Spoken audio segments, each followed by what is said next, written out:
Alam mo, natatawa pa rin ako sa'yo. Pinatulong mo pa yung mga estudyante kanina. Ito naman, pati ba naman yun? Yan tuloy. Dito na tayo sa bahay magde-date. Eh, syempre.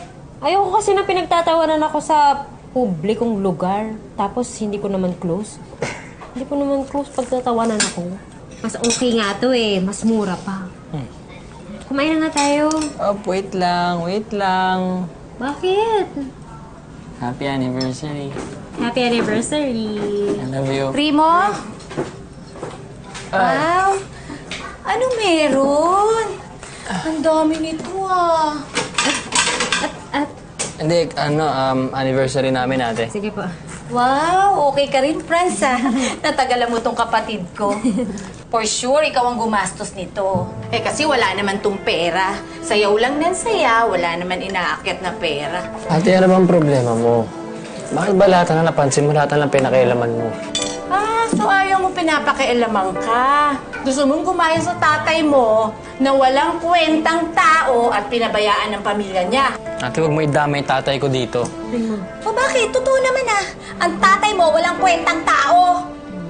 Primo, ate, kumain na lang po tayo.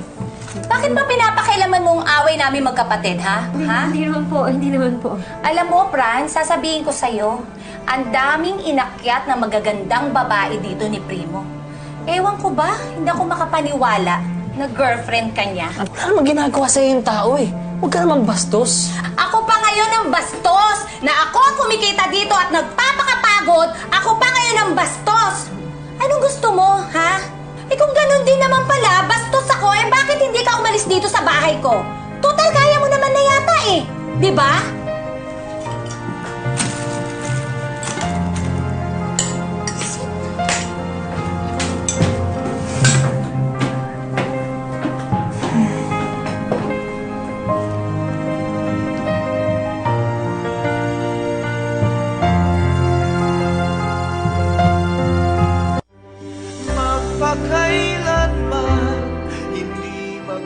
Dahil sa hindi pagkakasundo ni Primo at ng kanyang mga kapatid, umalis si Primo sa kanilang bahay at nagdesisyon silang magsama na.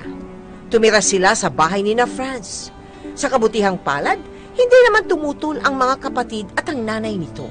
Ang hindi alam ni Franz, mas malaking problema pala ang dala ng pamumukod ni Primo kasama ang kanyang pamilya.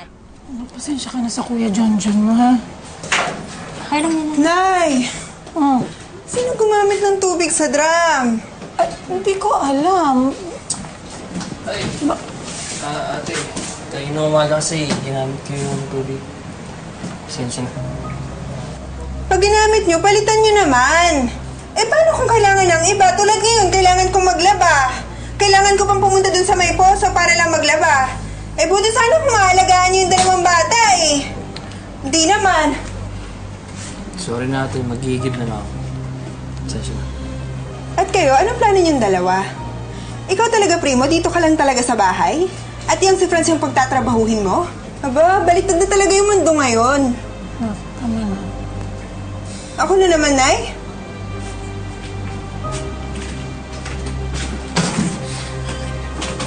Pagpasensyahan nyo na si Mary, ha?